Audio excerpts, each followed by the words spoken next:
Linda sat at the kitchen table, staring at her now empty coffee cup. She was patiently waiting for today's conversation with her husband, Jim. Luckily, their kids were still at the neighbors and were supposed to spend the night there, so at least they wouldn't have to be around for all the yelling and screaming she knew was bound to happen. Damn it, it all started with a little innocent flirting and a few lunches. How could she have let it spiral out of control? Linda had felt something was wrong for over a month, but after the last test she took, she knew she had to tell Jim about it. He had gotten up early and went to the store for something, so she sat there waiting for him to return. Linda heard the sound of the doorbell and, almost at the same time, the noise of a large truck in the driveway. Not expecting anyone besides her husband, she assumed someone had just gotten lost and was looking for directions. "Can I help you?" she said, opening the door. "Linda Gardner?" the man asked. "Yes, I'm Linda Gardner. How can I help you?" she asked again. "I have an order to pack up your things and move them to Southwest 10th Avenue, the man said, handing Linda a clipboard while simultaneously shouting to 4 men in the truck to start unloading boxes. "There must be some mistake. I never placed such an order," she told him, handing back the papers. "Yes, ma'am, I understand. The order was placed by Mr. Jim Gardner a week ago," he replied, showing her Jim's signature at the bottom of the form. "Look, my husband will be back soon, and I'm sure he can clear up this misunderstanding," Linda said. "Mrs. Gardner, I just came from your husband. 20 minutes ago, he told me to give you this envelope if you tried to stop me," the man said, handing Linda a large manila envelope. "Now, if you don't mind, could you show us the master bedroom? We were only given 1 hour to complete the job." Linda opened the envelope and glanced briefly at the piece of paper.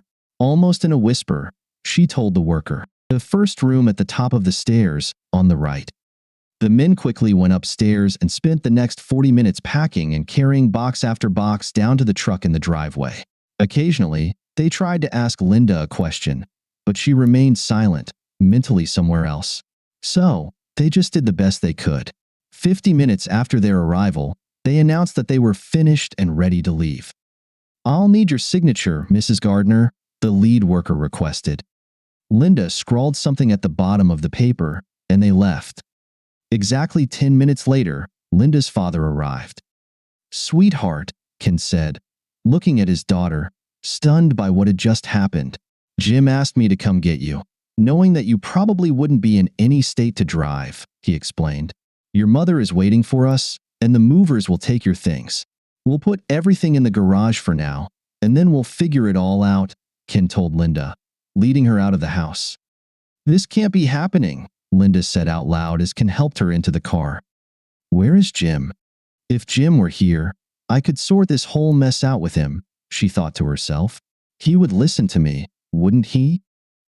Half an hour later, Jim returned to the house, but this time with a locksmith. "Change all the locks, including the garage door code," he instructed the locksmith. "Leave me 5 sets of keys and don't forget to lock the side garage door," he added, as he stepped into his now empty house. Going upstairs, he found that the movers had done a pretty decent job, considering the schedule he had given them. Looking at his watch, he realized he had only 15 minutes left before the next truck arrived.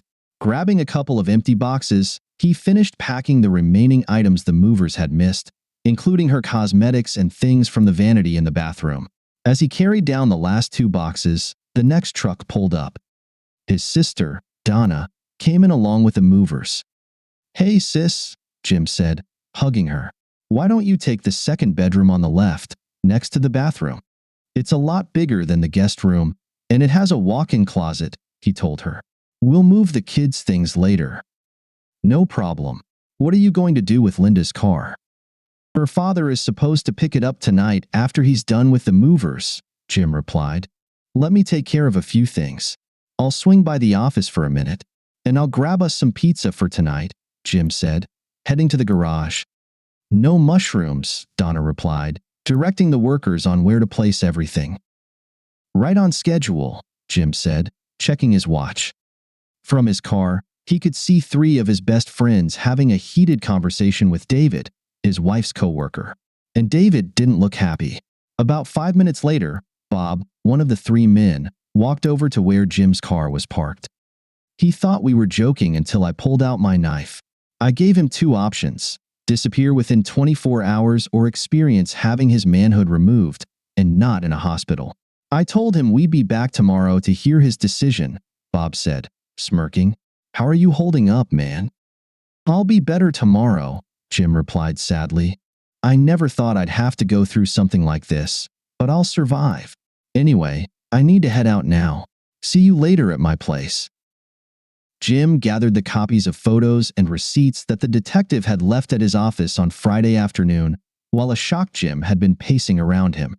He knew what was in the envelopes and didn't even bother looking at them. They were just for the lawyer. Yeah, $1,000 down the drain, he thought to himself, glancing at the bill. After leaving the envelope at his lawyer's office, Jim picked up 4 pizzas, a case of beer, and headed home. He planned to get drunk one last time, because after tonight, he'd be a single dad, and from now on, he'd need to set the right example for the kids, unlike the example set by his soon-to-be ex-wife. By the time Jim returned, the truck was gone, and Donna and a few of her friends were setting up her new bedroom. Hey bro, Donna greeted Jim as he made his way upstairs. Where's all the help you promised me? She asked. The guys are finishing up something for me. They should be here in about an hour. How about we take a break and grab something to eat in the meantime? He suggested to Donna and her friends. Bob and the rest of the guys finally showed up just before 4 p.m., and by 7 p.m., everyone was sitting in Donna's room, drinking beer and enjoying the breeze from the open window. Everyone except Jim. Donna found her brother in the basement, watching old home movies. Everyone's upstairs in my room, and we've all eaten. Can I bring you something to snack on? She asked. Not right now, sis, but thanks for offering, Jim replied. I just need some time alone, that's all. Well, I'll be in the kitchen if you need anything, Donna said. Then, she kissed her brother on the top of his head and left, gently closing the door behind her. I never saw this coming, Jim thought again. How could I have been so blind? A little over a month ago, while paying bills online, Jim came across a charge for an examination at the local clinic. Honey, did you go to the doctor? He called out to his wife, who was cooking dinner in the kitchen. I thought I had the flu, so I went for a B12 shot, she called back. Man, their rates are surprising, he muttered to himself. $125 for an exam and a B12 shot, with insurance. I'll have to call them tomorrow. Surely, there's a mistake on the bill, he thought to himself. But there was no mistake. Please connect me to the billing department, Jim requested when he called the clinic from his office the next day. How can I assist you? The receptionist asked. Good morning. My wife, Linda Gardner, visited your clinic 2 weeks ago, and I think we were overcharged for her visit. She had a routine exam and a B12 shot, he explained. But we received a bill for $125, and with insurance, it should have been no more than $45. There was a brief pause. Linda Gardner, correct? The receptionist asked. That's right, Jim replied. Sir, she did receive a B12 shot, but in addition to that, she also had blood work and some other tests, the receptionist informed him. Blood work and other tests? What kind of tests? He asked. Sorry, sir, we're not allowed to disclose that kind of information, the receptionist replied. Listen, miss, Linda is my wife, and I'm not asking for the test results. I just want to know what tests were done, Jim said, starting to get a little irritated. All right, since you're her husband, it was a full blood test and a pregnancy test. Well, thank you very much for the information. I'll pay the bill in full, Jim said after hearing the answer. Could it be said that he almost had a heart attack? Why on earth was Linda getting a pregnancy test when he had a vasectomy right after she gave birth to their second child? It didn't take a rocket scientist to figure out what was going on. Linda had always had issues with any type of birth control they tried, and she was staunchly against abortion. It's murder, no matter how you look at it, she used to tell him. So, after the accident that gave them their second daughter, Jim decided to take matters into his own hands. The procedure eliminated the chance of future accidents and took the abortion question off the table. At least, that's what Jim had thought up until now. 10 minutes later, he was sitting at his desk, flipping through the yellow pages in search of a private investigator. He'd never had any reason to doubt Linda's faithfulness before, but now he didn't know what to believe. Jim never imagined that surveillance on his wife would cost so much, but he had no other choice. She always comes home at the same time, and except for the occasional team-building seminar, she always works at the office, he told the detective. I need you to start immediately because I'm going crazy knowing she's cheating on me, and I desperately need to know who it's with. Jim's next call was to a good friend who worked in the same department as Linda. Dan, it's Jim Gardner, he began. I have a huge favor to ask. If you don't mind, I need to talk to you outside of work. Can you meet me at Tony's Cafe after work? Great. See you around 5:30.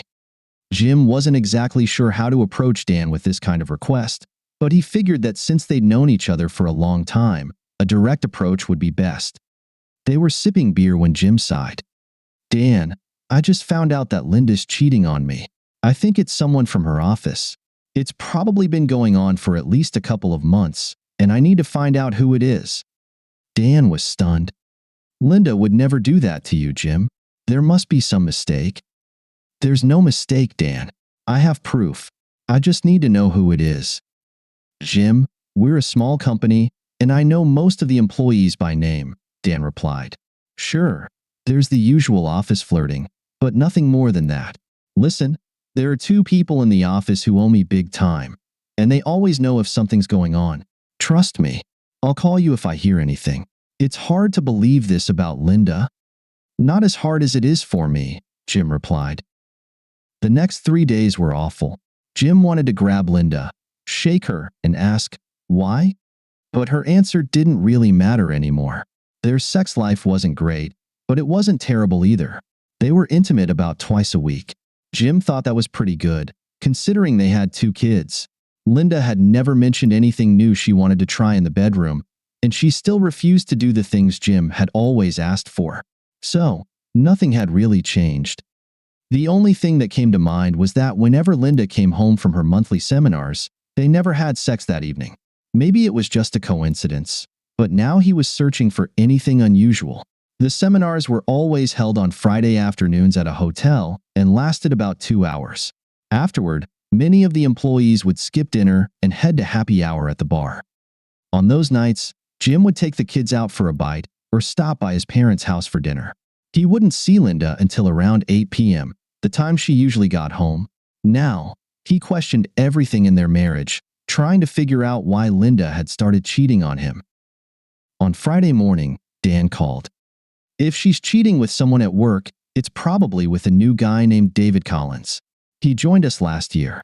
There's talk that they've had lunch together a few times and that they've been seen dancing during happy hour, Dan told Jim. I know that's not exactly what you were hoping for, but it's all I could find out. I hope you 2 can sort this out. Thanks for the info, but I don't think that's likely, Jim replied. Jim called the detective and gave him the name Dan had mentioned, then closed up shop and went home. How on earth was he supposed to play the role of a normal, loving husband when all he wanted was to throw her out of the house and continue his now shattered life alone? That weekend, he and Linda did their usual family activities: yard work, the kids' soccer practice, and their traditional Sunday barbecue with the neighbors. Linda wanted to be intimate on Saturday night, but Jim told her his stomach was a bit upset and turned away, falling asleep. He had no intention of being with her again after learning the truth. Jim thanked God for Monday. Work was now his refuge, a place where he could relax and set the rest of his plans in motion. The last thing to do was finalize the divorce paperwork. He had already chosen a lawyer and paid the fee. They agreed to file for a no-fault divorce. Since both he and Linda worked, he was requesting a 50-50 split of their assets with no alimony payments. What was non-negotiable, however, was that Jim would get custody of their 2 daughters. If Linda didn't agree to that, he would change the grounds for divorce to adultery and send proof of her affair to everyone who knew her. He knew that when she received the papers, Linda would go ballistic, so he had already requested and been granted a restraining order. She could call the girls, but she couldn't come within 75 meters of the house. By Tuesday, the private detective had gathered the evidence, including receipts for hotel rooms. Both were from the hotel where Linda's Friday seminars took place. The receipts were in David's name. The detective had also obtained surveillance photos showing Linda and her lover walking hand in hand into a room, and in one shot, they were even kissing in the hallway. Jim said he had no desire to look at the photos. He instructed the detective to simply place everything in a manila envelope and drop it off at his office. He thanked him for the quick work and mentioned that the check would be mailed by Tuesday. By Friday, everything was set. The neighbors had agreed to watch the kids for the weekend. Both moving crews were scheduled.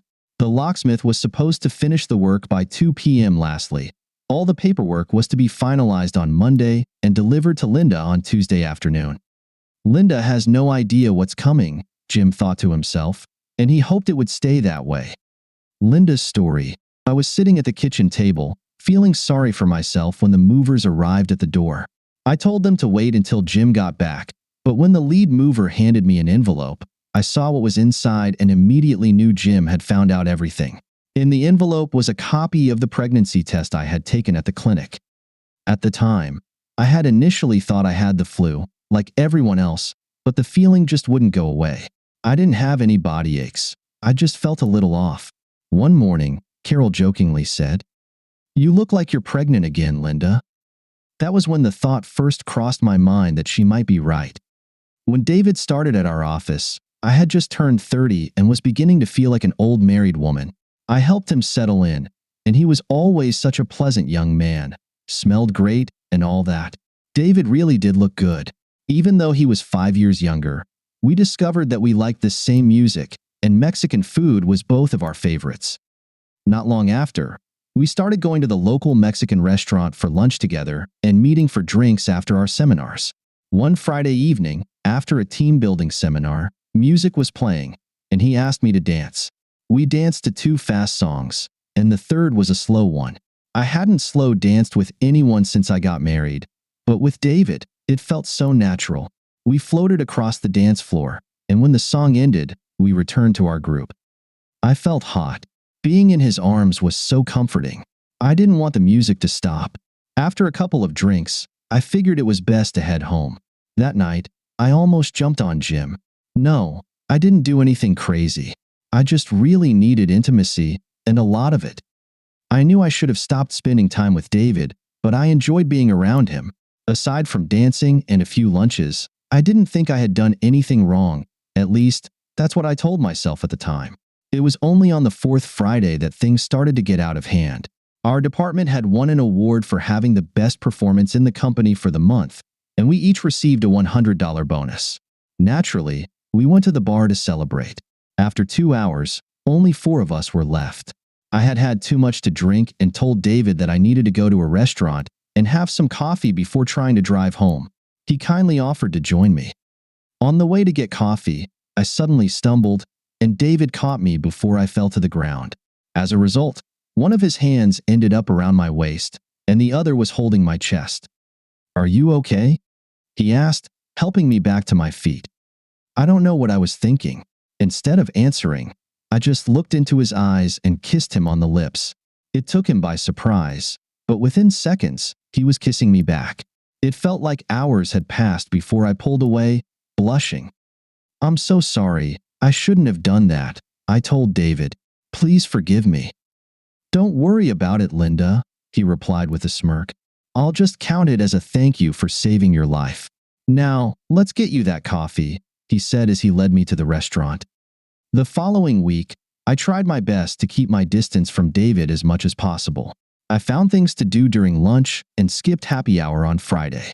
It was especially tough when I realized I got flushed every time I imagined being in David's arms. Thinking about him was a mistake on my part. 2 weeks later, I stayed for happy hour. Jim wasn't supposed to be home until 8:30, so I had planned dinner and drinks with a few coworkers. That evening, it seemed like everyone had an excuse not to stick around for long. By 6:30, it was just me and David at the table. "How about we grab a bite to eat?" he suggested. At that moment, the music started playing, and I asked David to dance with me. For some reason, the band played 4 slow songs in a row, and we danced to every one of them. My heart was pounding as we glided across the floor. I was sweating profusely, and I felt a rush of emotion being so close to him. How we ended up in the back seat of his car, I have no idea. We did everything except the actual act. He brought me to the brink of ecstasy several times, first with his fingers, then with his mouth. Afterward, I returned the favor to David, expressing my gratitude by ensuring he felt every bit of pleasure, down to the very last moment. It was almost 8 p.m. before we realized what time it was. After fixing my dress and hair, I kissed him one last time and headed to my car. I probably should have felt embarrassed, but for some reason, I didn't. I was still on a high after experiencing intense moments of satisfaction multiple times. Honestly, I couldn't remember the last time I'd felt that much in one go. The guilt didn't hit me until I saw my husband and kids. Jim wanted to be intimate that night, but I couldn't even look at him, let alone be with him. After a long, 45-minute shower, I slipped into bed and just cuddled with him for the rest of the night. I knew I was playing with fire, but I couldn't stop. I was hooked. Now, David and I started meeting again during lunch. I couldn't wait to see him. A week later, he told me he had booked a room for Friday evening in case I wanted to spend some time alone with him after the seminar. We left the bar separately and met in the hallway near the room. "Are you sure you want to do this?" David asked. "I'm not sure, but let's get out of the hallway before someone sees us," I replied. We hadn't been in the room for more than 10 seconds before we were tearing each other's clothes off. David's touch sent waves of excitement through me, and by the time he got closer, I was already filled with anticipation. The intensity made me cry out, though I tried to muffle the sounds with a pillow. I couldn't help but think how skilled David was, wishing Jim had the same abilities. As things moved forward, the sensations became overwhelming, and I needed a moment to catch my breath. But I stayed fully present, determined to enjoy every second of it. Eventually, we both felt content and shared a few light-hearted moments before discreetly going our separate ways. I made it home with 45 minutes to spare before Jim and the kids got back. David and I met up twice more before I started feeling unwell, which I initially thought was just the flu. When Carol joked about me being pregnant, I panicked and went to the doctor. I didn't want to believe, the results when they confirmed I was pregnant. David had always used condoms, and Jim had been infertile since his surgery. Looking at the test results in the envelope, I realized I had been caught. In more ways than one. And so, Linda sat in the kitchen, waiting for Jim to come home. She had been preparing herself to break the news to him. That's when her world came crashing down. Her marriage was over. In the aftermath, it became clear that Jim wanted to get his pound of flesh from both of them. He wanted David out of town, never to see his face again, and he wanted Linda to suffer for what she had done to their happy family. His unmarried sister Donna was moving into their house to help him with the 2 girls. For heaven's sake, what did he even know about raising daughters and dealing with women's issues? His parents were always there to support him, and he knew it wouldn't be easy, but they would all get through it. On Sunday evening, Jim sat the girls down next to Donna and explained that he and their mom were having some problems and that Aunt Donna would be staying with them for a while. Jim told them they could see their mom whenever they wanted, but she wouldn't be living with them anymore. They all cried and hugged, but a big bowl of ice cream helped soften the bad news. By Tuesday, Linda had been served, and though she called my cell about 20 times, I had nothing left to say to her. When she called the house, Donna answered. My sister also tried to explain that it was over, but Linda wasn't listening. I had canceled all our joint credit cards, removed her from my insurance and retirement account, and did everything else necessary during a divorce. Still, on Wednesday, I let her see the kids. Donna took the girls to meet their mom at my parents' house and stayed there until Linda left. I didn't see Linda again until we all sat down with the lawyers in their office. Linda's attorney started by making demands, one after another. When he brought up full custody of the children for Linda, I stood up and said I was leaving. "We're just getting started. Where are you going?" he asked, surprised. "I'll say this only once," I replied quietly. "The terms are as they stand. Linda can see the kids whenever she wants, but I will have physical custody. She's carrying someone else's child, and my kids will not witness the birth of her illegitimate baby. Fight me on this or anything else, and I'll make sure the whole world knows exactly what kind of woman my soon-to-be ex-wife really is. So, I suggest you think long and hard before you open your damn mouth again." We took a short break to cool down. After reconvening, Linda said she agreed to all of my terms, and the papers were signed. "I'm truly sorry, Jim. I don't know why I let this happen. I've always loved only you," my now ex-wife sobbed. "I guess not enough," I replied. As I was leaving, I turned and looked at Linda. "Since you both got so mixed up during that team building seminar, maybe you can get compensation from the company. You know, for a workplace injury." I smirked and walked out. For the last time,